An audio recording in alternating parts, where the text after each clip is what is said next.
Basta kami po, paninindigan namin, hiwalay na po talaga sina Catherine Bernardo at Daniel Padilla. At yan naman po ay nanggaling sa bibig mismo ng ina ni Daniel. Hiwalay na po talaga si Daniel Padilla at si Catherine Bernardo. Umami na po si Carla Estrada.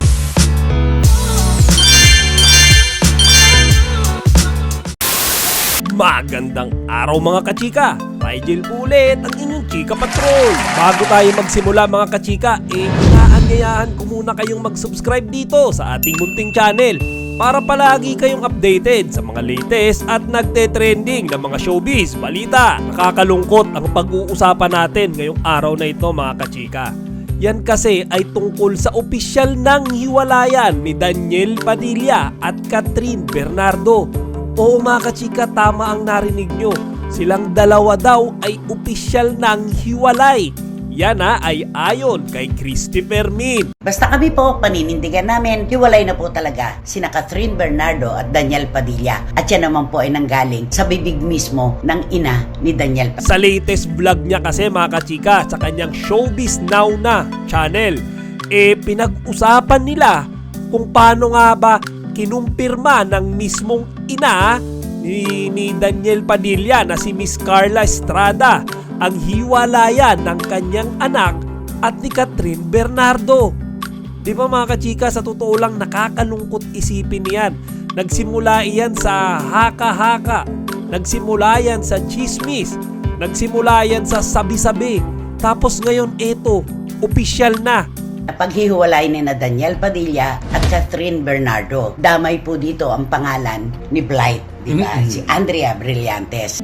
Ayon kasi kay Christopher Min, nakakwentuhan niya ang matalik na kaibigan ni Carla Estrada at sa mismong bibig ng ina ni Daniel nang galing ang kwento na hiwalay na nga daw si Daniel at si Catherine.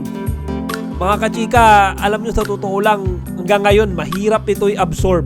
Kasi fan din ako ng Katniel At ini-expect ko na hindi totoo yung balita, yung chismis na hiwalayan. Pero mga kachika, nakita po natin kung paanong uminit ito at tinawag po nilang fake news peddler ang kasamahan namin na si OG Diaz. Pero ngayon po, siguro naman ay matutuldo ka na ang isyong ito dahil meron na po kaming po pwedeng posisyon na sabihin sa inyo. Totoo pala. Diba? Kumbaga, hindi pala fake news etong si OG Diaz. Kumbaga, totoo pala yung pinagmulan o yung source ng kanyang chismis. Tara, panoorin natin itong pinag-uusapan nga na ito, itong talakayan na ito ni Nanay Christopher Min at nung kanyang mga kasamahan. Ano ba? Okay, nandito na tayo ngayon sa pinakabuod ng kwentong ito. Kami po maninindigan kaming tatlo na hiwalay na po talaga si Daniel Padilla at si Catherine Bernardo. Umami na po si Carla Estrada sa isa niyang kaibigan na wala na, tapos na. Ang tanong na lang natin ngayon, kailan ito naganap? Ngayon siguro mga kachika, maraming nagtatanong, ano nga ba yung sanhi ng hiwalayan nilang dalawa? Diba napakaayos naman ang kanilang relasyon? Totoo nga ba mga kachika na may kinalaman dito si Andrea Brillantes? Kung matatandaan nyo, hindi ito ang unang beses na nabalita na merong issue ang relasyon ng Katniel. Nung medyo matagal-tagal ng panahon, sumabit yung pangalan nung kapatid ni Ann Curtis na si Jasmine Curtis na tila nalilink din kay Daniel Padilla. Naalala mo yung sa kapatid ni Ann Curtis, si Jasmine? Ay, oo. Oo. Nalink din ito dati kay Daniel Padilla. Nasabit din ang pangalan Nadamay. mo. Nadamay. Oo. Pinuruhan din, kawawa. Kawawa kasi pinagtulong-tulungan. Tinuyog siya, tinuyog siya. Tinuyog. At wala nang paliwanagan doon kung dinamatay ng kusa ang kwento niya kasi walang chance para magpagtanggol ng sarili. Pero hindi naman niya napatunayan mga kachika. Kumbaga naging chismis lang yan.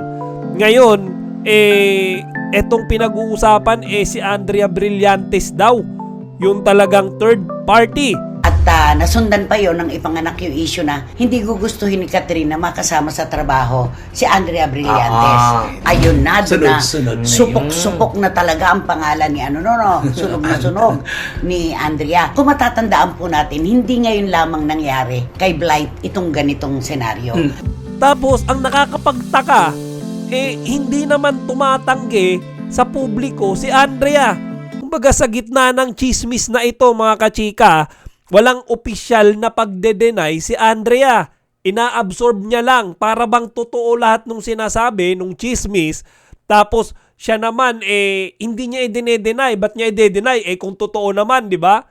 Yun mga kachika, yan haka-haka pa lamang. Kaya ngayon nakakalungkot na talagang opisyal na silang hiwalay mga kachika. Yan teka lang, ayan ay ayon kay Nanay Christy Fermin, na ayon sa kanya nagmula mismo kay Carla Estrada na ina ni Daniel. Nila namang sinaktan ng todo-todo mula ulo hanggang paa si OG Diaz. Ay, yun naman ang pinuntirya nila. Pinalabas po nila na fake news peddler si OG Diaz. Si OG naman, ang sinasabi niya ay hindi ito kumpirmado pero meron siyang mga sources, mga pinagkakatiwala ang taong nagsabi sa kanya na di umano nga ay hiwalay na si Daniel at si Catherine. So, bago kayo mag-react o magalit sa akin, gusto ko lang malaman nyo na nire-relay ko lang kung ano yung mga sinabi sa vlog ni Nanay Christy Fermin. Ngayon mga kachika, siguro aabangan natin kung kailan nga ba opisyal na aamin ang Katniel. Siguro oras na lang ang hinihintay natin dito. At sa mga kagaya ko na Katniel fan din, tingin nyo mga kachika, may pag-asa pa kaya na maayos nila itong relasyon nila? Diba? Kumbaga, lahat naman ng relationship dumadaan sa pagsubok. Diba? Karamihan nga sinasabi na kapag ang relasyon alam niyo, nasusubukan, dumadaan sa malalalim o may hirap na pagsubok, doon sila mas tumitibay.